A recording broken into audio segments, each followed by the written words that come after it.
Selidiki aku, lihat hatiku, apakah ku sungguh mengasihimu, Yesus. Kau yang Maha tahu dan menilai hidupku, tak ada yang tersembunyi bagimu. Selidiki aku, lihat hatiku, apakah ku sungguh mengasihimu, Yesus. Kau yang Maha tahu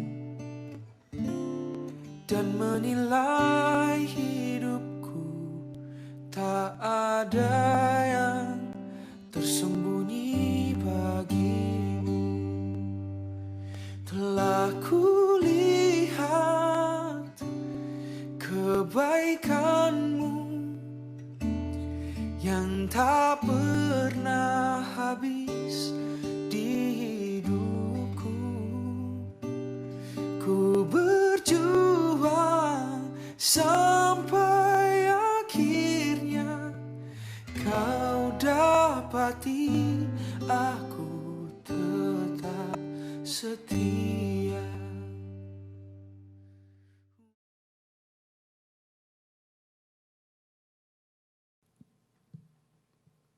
Shalom brothers and sister, di celebration kali ini mari kita siapkan hati kita untuk memuji dan menyembah nama Tuhan.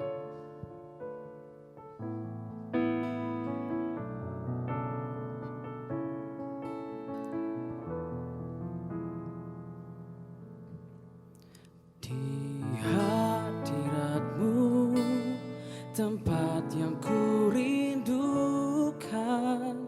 nafas hidupku dan sumber kekuatan, di sana Kau nyatakan isi hati dan rindumu, sehingga ku mengerti berharganya hidupku.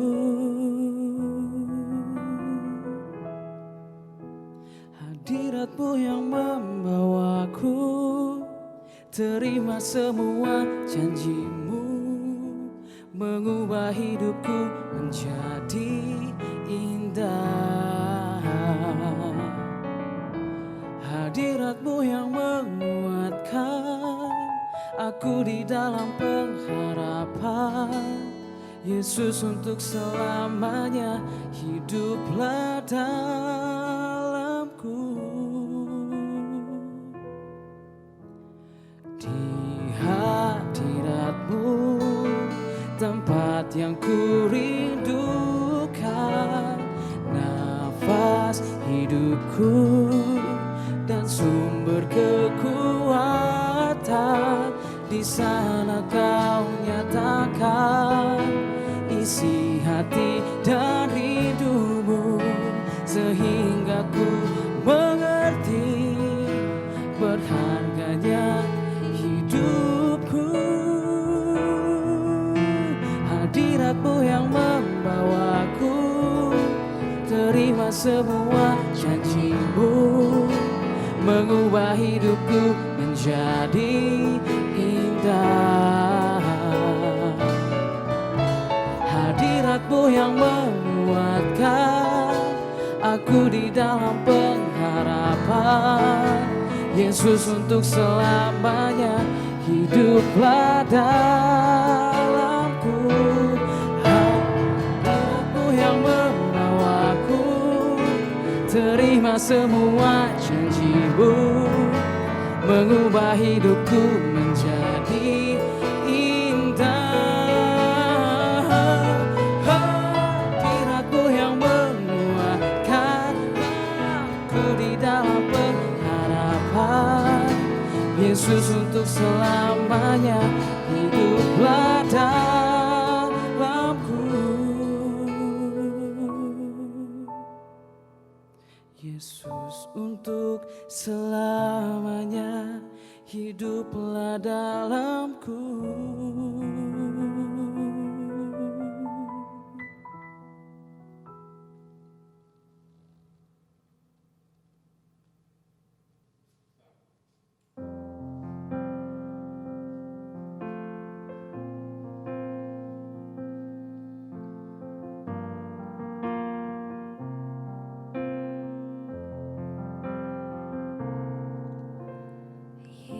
Yesus, Kau sungguh baik. Yesus, namamu indah. Yesus, ku cinta Kau selalu. Ku tinggikan, ku agungkan selamanya.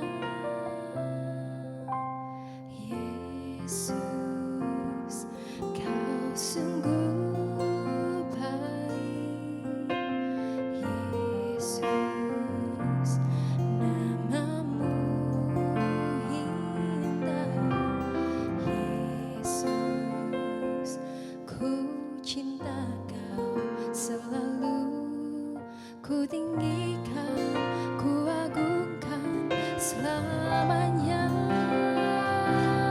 Ku mau memujimu, ku selalu pujimu. Ku mau menyembahmu, ku selalu sembahmu. Kau yang layak terima semua pujian, kemuliaan hanya bagi Tuhan.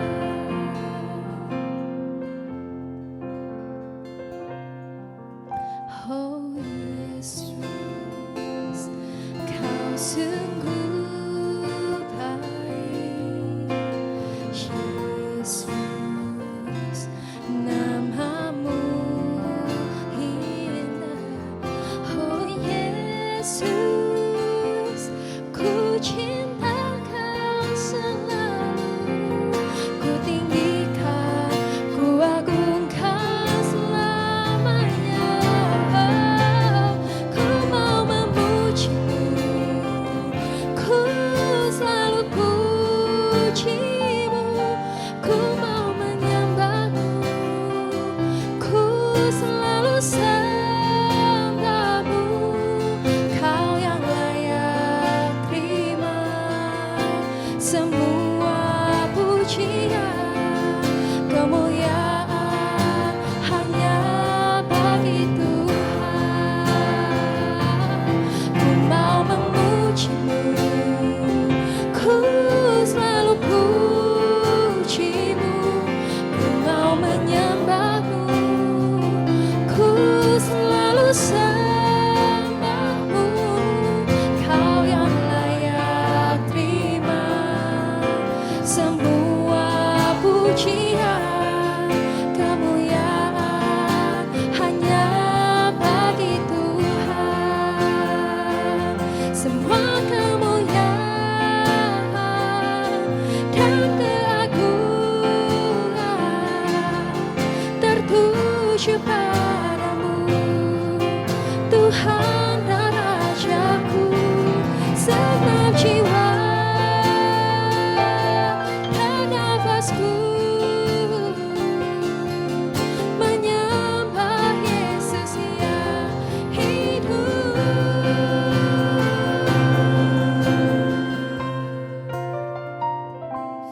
Ku mau memujimu, ku selalu pujimu. Ku mau menyembahmu, ku selalu sembahmu. Kau yang layak terima semua pujian, kemuliaan hanya bagi Tuhan. Ku mau memujimu, ku selalu pujimu. Ku mau menyembahmu, ku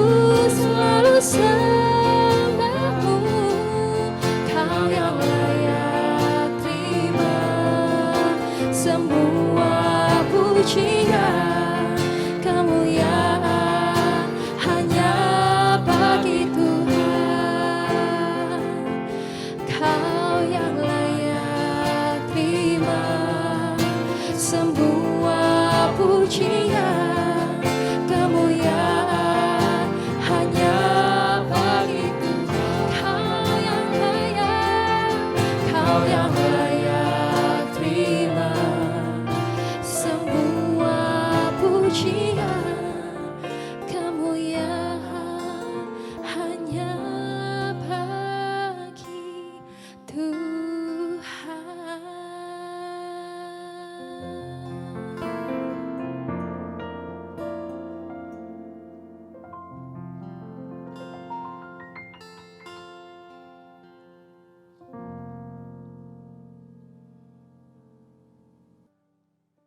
Halo brothers and sisters. Hari ini saya mau menyapa dulu buat teman-teman yang mungkin baru mendengarkan atau melihat Celebration at Home YGF. Saya mau kasih salam buat semuanya, welcome. Dan juga saya juga mau menyapa buat semua family member YGF yang juga menyaksikan Celebration at Home untuk minggu ini. Brothers and sisters, tanpa terasa kita udah masuk di minggu terakhir di bulan November. Kita juga masuk ke dalam minggu pertama dari Advent, di mana masa Advent bagi kami adalah merupakan masa-masa persiapan, masa-masa penantian menuju kelahiran Yesus Kristus di hari Natal nanti. Dan firman hari ini juga mengajarkan kepada kita untuk senantiasa selalu berjaga-jaga di masa-masa penantian. So brothers and sisters, kita mau belajar di minggu ini setelah kita belajar tentang bersiap-siap, setelah kita belajar tentang bagaimana kita menggunakan talenta yang Tuhan berikan kepada kita. Dan minggu ini kita juga mau belajar bagaimana Tuhan Yesus mengatakan kepada kita untuk senantiasa selalu berjaga-jaga. Tapi sebelum kita mulai, mari kita buka dengan doa, kita satukan hati kita di dalam nama Bapa dan Putra dan Roh Kudus. Amin. Tuhan Yesus Kristus, terima kasih. Karena kebaikan-Mu kami ada di sini saat ini. Kalau Engkau tidak mati di atas kayu salib, mungkin kami sudah binasa. Terima kasih Tuhan Yesus karena Engkau mau mengorbankan nyawa-Mu mati di atas kayu salib bagi kami. Tuhan Yesus, saat ini kami mengundang Roh-Mu sendiri yaitu Roh Kudus untuk turun ada bersama-sama dengan kami, untuk menjamah setiap hati kami, menjamah setiap orang yang mendengarkan Celebration at Home hari ini. Dan kami percaya Roh Kudus Kau bekerja melebihi melampaui batas ruang dan waktu. Dan kami mau biarkan Kau mengalir bebas sebebas-bebasnya di tempat ini. Dimanapun teman-teman kami berada, Kau boleh jamah setiap hati mereka. Dan biarlah setiap perkataan yang keluar dari lidah bibir hamba-Mu ini dapat memberikan kekuatan, dapat memberikan kasih, damai sejahtera dan sukacita bagi setiap orang yang mendengarkan. Kami serahkan seluruhnya ke dalam tangan-Mu. Kami percaya Engkaulah Tuhan satu-satunya di dalam hidup kami, Juru Selamat satu-satunya dan penebus setiap dosa kami. Terima kasih, hanya di dalam nama-Mu Yesus kami berdoa. Amin. Dalam nama Bapa dan Putra dan Kudus. Amin. Brothers and sisters, bacaan kita di minggu ini diambil dari Markus 13 ayat 33 sampai 37. Saya mau bacakan karena gak terlalu panjang. Hati-hatilah dan berjaga-jagalah, sebab kamu tidak tahu bila manakah waktunya tiba. Dan halnya sama seperti seorang yang bepergian, yang meninggalkan rumahnya dan menyerahkan tanggung jawab kepada hamba-hambanya masing-masing dengan tugasnya. Dan memerintahkan penunggu pintu supaya berjaga-jaga. Karena itu berjaga-jagalah, sebab kamu tidak tahu bila manakah tuan rumah itu pulang. Menjelang malam, atau tengah malam, atau larut malam, atau pagi-pagi buta. Supaya kalau ia tiba-tiba datang, jangan kamu didapatinya sedang tidur. Apa yang kukatakan kepada kamu, kukatakan kepada semua orang, berjaga-jagalah. Brothers and sisters, dari ayat ini Tuhan Yesus menggambarkan bahwa masa berjaga-jaga itu adalah seperti kita para murid yang ada di dalam kegelapan dunia. Oleh sebab itu Tuhan Yesus menggambarkan dengan suasana malam. Dan lebih ditekankan lagi ketika Tuhan Yesus mengatakan dengan waktu berjaga-jaga yang seperti jadwal berjaga-jaganya orang Romawi. Yaitu ada di evening, yaitu dari pukul 6 sampai 9, lalu malam hari 9 sampai tengah malam jam 12. Lalu ada cock crow atau waktu ayam berkokok, yaitu dari tengah malam sampai jam 3 pagi. Lalu ada dawn, dari jam 3 pagi sampai jam 6. Dan Yesus menggambarkan itu semua dengan sangat precise, dengan sangat tepat. Nah, sehingga Tuhan Yesus membandingkan kehidupan sehari-hari seorang murid adalah seperti di dalam kegelapan malam. So kalau di dalam ayat ini hanya 4 ayat, Tuhan Yesus mengatakan berjaga-jaga sampai 4 kali, berarti kata-kata ini menjadi sangat penting. Nah tentu kita bertanya-tanya kenapa Tuhan Yesus sampai mengatakan 4 kali dan menjadikan itu penting. Brothers and sisters, baru-baru ini di dunia kekristenan di Amerika digemparkan dengan seorang pelayan Tuhan yang luar biasa yang jatuh. Mungkin teman-teman nggak familiar dengan nama ini, tapi ada satu Pastor Hillsong gereja besar di New York yang jatuh. Carl Lentz sering juga disebut dengan celebrity pastor karena dia terkenal yang mempertobatkan Selena Gomez, lalu juga Justin Bieber dan banyak selebritis lainnya. Dan ternyata baru-baru ini dia dipecat dari Hillsong. Dan dia ketahuan bahwa ternyata dia sudah melakukan moral failures. Yaitu ada kesalahan moral di mana dia mengaku membuat statement bahwa dia telah berselingkuh atau berzina, berkhianat dari istri dan keluarganya. So brothers and sisters, bahkan seorang pelayan Tuhan yang begitu besar ketika tidak benar-benar berjaga-jaga, dia pun bisa jatuh. Sehingga bukan cuman seperti umat biasa, tapi kita pun sebagai seorang pelayan, sebagai seorang orang yang udah mungkin ikut Yesus sudah lama, juga tidak boleh lengah. Dan tahu nggak teman-teman, Carlen ini kejatuhannya berawal dari pertemuan di taman. Hanya hal kecil bertemu di taman dan akhirnya berlanjut sampai akhirnya Carlen jatuh dan dipecat dari Hillsong. So demikian bahayanya ketika kita lengah. Oleh sebab itu Yesus di dalam bacaan Injil kali ini yang hanya 4 ayat sampai mengulang berjaga-jaga 4 kali. Jadi ini pasti hal yang penting dan kita gak boleh lengah. Karena ketika kita lengah kita pasti ditelan oleh gelapnya kehidupan, oleh gelapnya dunia. Brothers and sisters, kata kedua yang menarik dari ayat ini adalah Tuhan Yesus katakan, jangan kamu didapatinya sedang tidur. Jadi jangan ketika Tuhan itu datang kita didapatinya sedang tidur. Nah pertanyaannya tentu adalah apakah kita gak boleh tidur? Apakah kita harus bangun terus? Mungkin ada orang bilang bahwa iya dong kamu harus bangun terus. Artinya mungkin kamu harus kerja mati-matian buat Tuhan. Kamu harus pelayanan. Jadi supaya ketika Tuhan Yesus datang mungkin nanti kita didapatinya sedang melayani Tuhan. Sehingga kita dianggap wah kamu luar biasa. Brothers and sisters, saya percaya bahwa Tuhan Yesus menginginkan kita punya hidup yang balance. Tuhan Yesus menginginkan kita punya hidup yang seimbang. Tuhan Yesus gak menginginkan kita punya hidup yang gak seimbang, yang mungkin mati-matian di satu sisi, tapi juga gak memperhatikan yang lain, yaitu mungkin kesehatan. John Piper pernah mengatakan bahwa ketika Tuhan Yesus datang, Dia ingin mendapati kita pada tempatnya. Apa artinya pada tempatnya? Jadi apabila Tuhan Yesus datang ketika kita saat memang harus dalam pekerjaan, biarlah Tuhan Yesus mendapati kita sedang bekerja. Ataupun ketika Tuhan Yesus datang dan mendapati kita memang di waktunya tidur, biarlah Tuhan Yesus datang dan mendapati kita sedang tertidur, bukan sedang main Mobile Legend atau nonton drama Korea. Jadi tepat seperti pada tempatnya, pada waktunya. Jadi apa yang dimaksud Tuhan Yesus dengan tertidur? Saya percaya bahwa Tuhan Yesus enggak berbicara tentang tidur secara fisikal.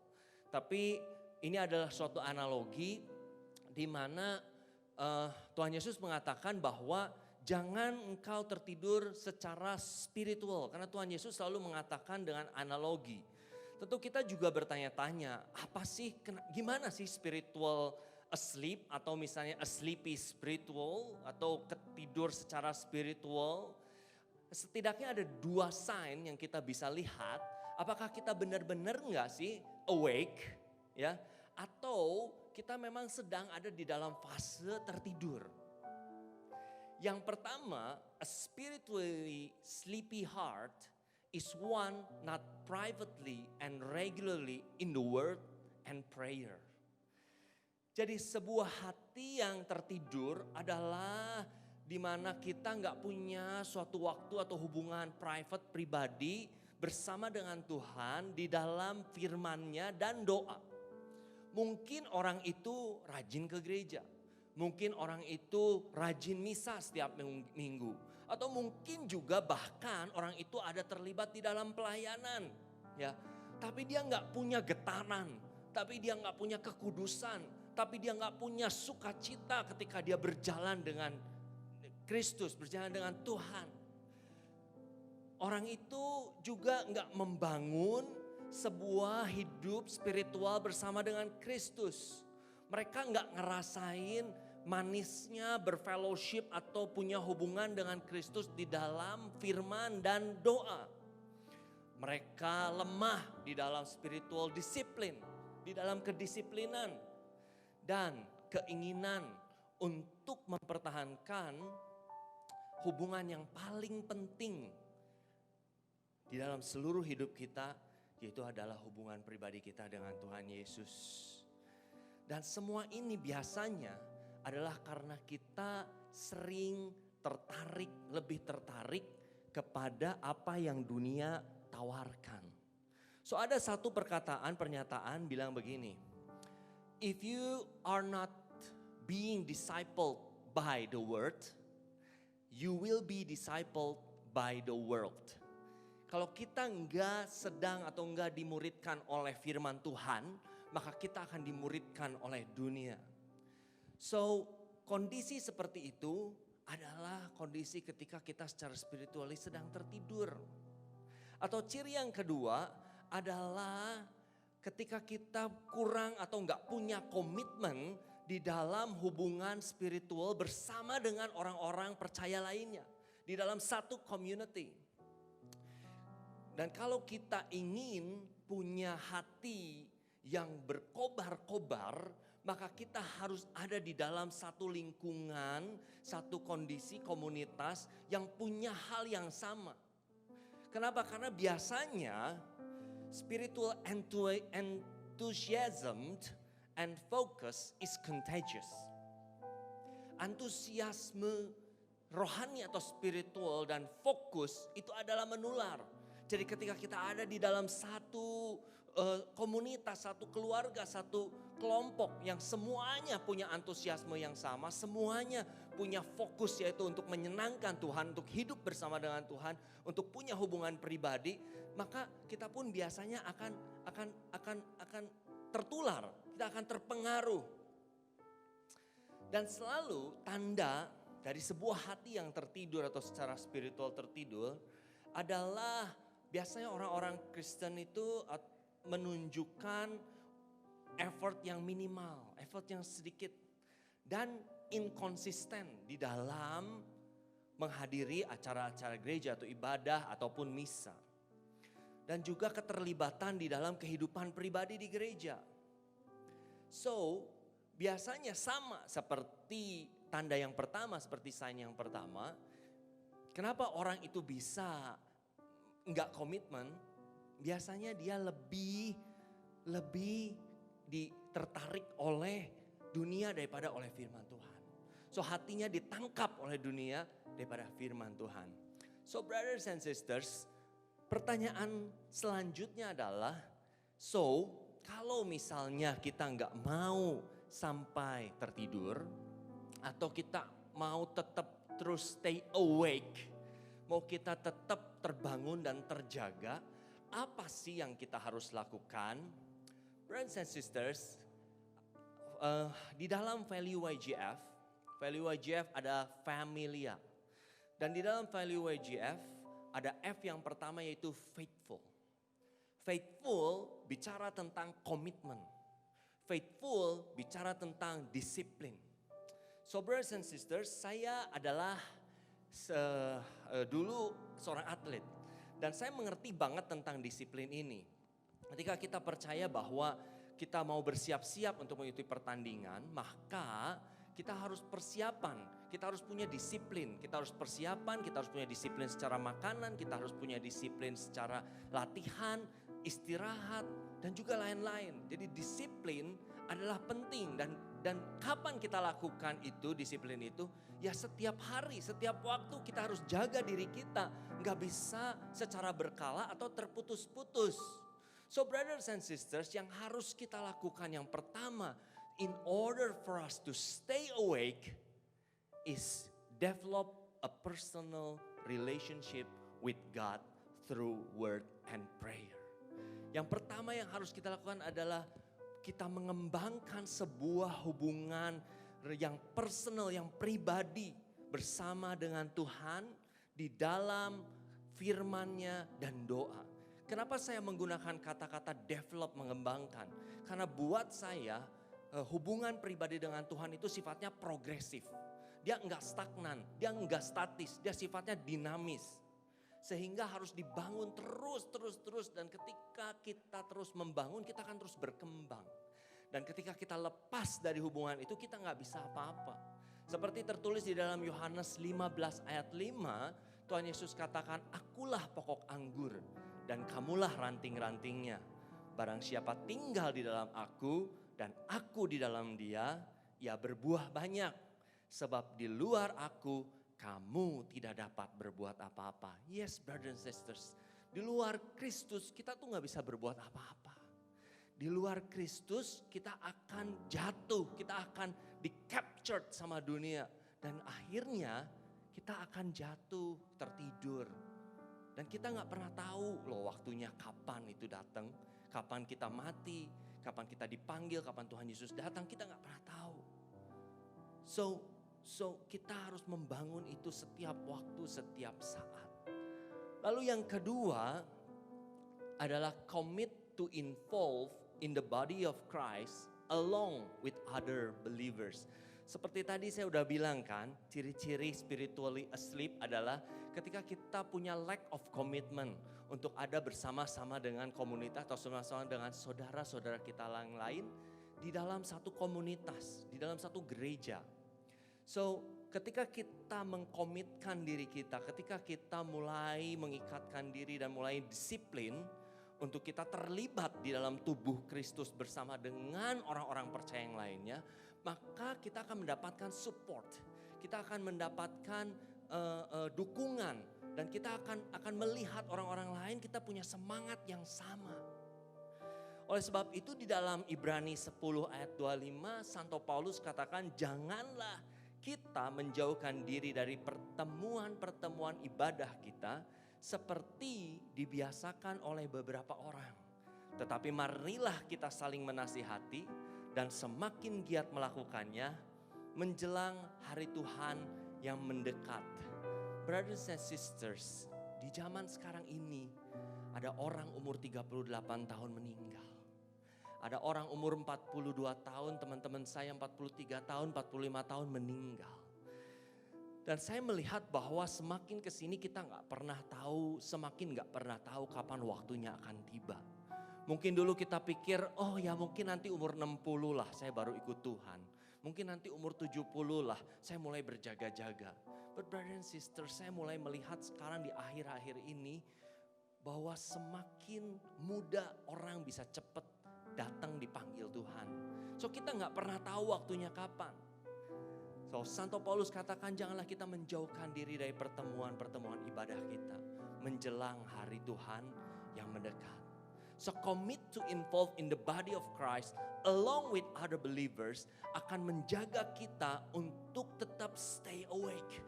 Untuk kita bisa lihat dari teman-teman kita, untuk kita bisa lihat dari saudara-saudara kita yang lain dan menularkan semangat itu. Dan kita kembali, dan ketika kita mungkin gak fokus, ketika kita mulai melenceng, ada saudara-saudara kita yang mengingatkan. That's the functions. Atau mungkin kalau lagu bilang that's what friends are for. Adalah untuk kita bisa saling mengingatkan satu sama lain. So di minggu yang ketiga kita belajar tentang talenta. Kita belajar di poin yang ketiga ini adalah responsible to use our resources for the good of others and His kingdom. Kita belajar dari minggu ketiga bagaimana kita bertanggung jawab atas semua resources yang Tuhan berikan atau Tuhan percayakan kepada kita untuk kepentingan kebaikan orang lain dan kerajaannya. Kenapa kita harus lakukan begitu? Karena di dalam Roma 14 ayat 12 Santo Paulus katakan, jadi kita masing-masing harus mempertanggungjawabkan segala perbuatan kita kepada Allah. Brothers and sisters, pada akhirnya nanti ketika akhirnya tiba, baik itu akhir dari hidup kita ataupun nanti mungkin Yesus datang kedua kali, kita harus mempertanggungjawabkan dan akan mempertanggungjawabkan apa yang kita telah perbuat, apa yang kita telah manfaatkan, semua resources, waktu, treasures, harta kita dan juga semua talents yang Tuhan sudah percayakan kepada kita. So kita bertanggung jawab untuk menggunakan semua resources kita untuk kebaikan orang lain. So it has to be other center, not self center. Dan juga untuk kepentingan kerajaannya. So brothers and sisters, di poin yang terakhir, untuk kita bisa tetap stay awake dan tetap berjaga-jaga, itu adalah share ourselves for others like Jesus did. Membagikan diri kita untuk orang lain seperti yang Tuhan Yesus lakukan. Brothers and sisters, kalau kita ikut dalam perayaan Ekaristi, di dalam perayaan Ekaristi, di dalam konsekrasi, imam akan memecahkan roti dan membagikannya. Demikian juga Yesus di perjamuan terakhir, dia mengangkat roti, dia memecahkannya dan membagikannya kepada para murid. Dan dia bilang, lakukanlah ini untuk mengenangkan aku. Saya percaya Tuhan Yesus mengatakan demikian, bukan hanya untuk kita seminggu sekali mengenangkan kejadian itu. Bukan hanya untuk seminggu sekali di dalam misa kita mengenangkan di dalam perayaan Ekaristi. Bersama-sama ikut, ya tentu itu bagus. Tapi saya percaya Tuhan Yesus punya makna yang lebih dalam dari sekedar cuman memperingati atau sekedar cuman ikut di dalam perayaan. Tapi Tuhan Yesus mau kita sebagai murid-muridnya memecahkan diri kita. We broke ourselves and share it with others like Jesus did. Brothers and sisters, Tuhan Yesus hancurkan dirinya di atas kayu salib dan bagikan buat kita semua supaya kita selamat. Dan saya percaya ketika Tuhan Yesus lakukan itu di perjamuan terakhir, Tuhan Yesus mau kita murid-muridnya untuk memecahkan diri kita sendiri. Melakukan segala sesuatu di dalam hidup kita bukan lagi untuk diri kita sendiri saja, tapi juga untuk orang lain. Dan ketika kita mau dihancurkan dan membagikan diri untuk orang lain, maka semakin kita dibagikan, maka semakin kita juga akan menerima dan diberikan. So brothers and sisters, tadi kita udah belajar, yang pertama adalah develop a personal relationship with God through word and prayer. Lalu yang kedua, commit to involve in the body of Christ with other believers. Yang Yang ketiga, kita bicara tentang responsible to use our resources for the good of others and His kingdom. Dan yang terakhir, kita bicara shared ourselves for others like Jesus did. Bagaimana kita membagikan diri kita untuk orang lain. Seperti yang Yesus lakukan di perjamuan terakhir dan juga di atas kayu salib. Mungkin saat ini, brothers and sisters, ada di antara kita yang berjaga-jaga. Atau mungkin saat ini di antara teman-teman semua yang mendengarkan dan melihat celebration at home, ada yang sedang tertidur. So saya mau ajak brothers and sisters, teman-teman semua yang mungkin saat ini ada di dalam fase tertidur, come on, wake up, get up. Dan buat teman-teman yang mungkin saat ini belum tertidur, come on, stay awake. Share yourself, develop a personal relationship with God. Go deeper and deeper, more intimate with Him. Let's commit to involve in the body of Christ.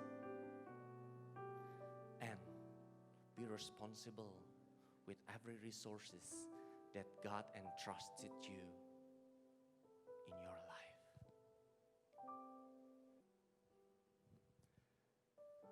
Brothers and sisters, mari kita tutup celebration at home kita hari ini. Tuhan Yesus, terima kasih kalau pada hari ini Engkau mengajarkan kepada kami untuk senantiasa selalu berjaga-jaga.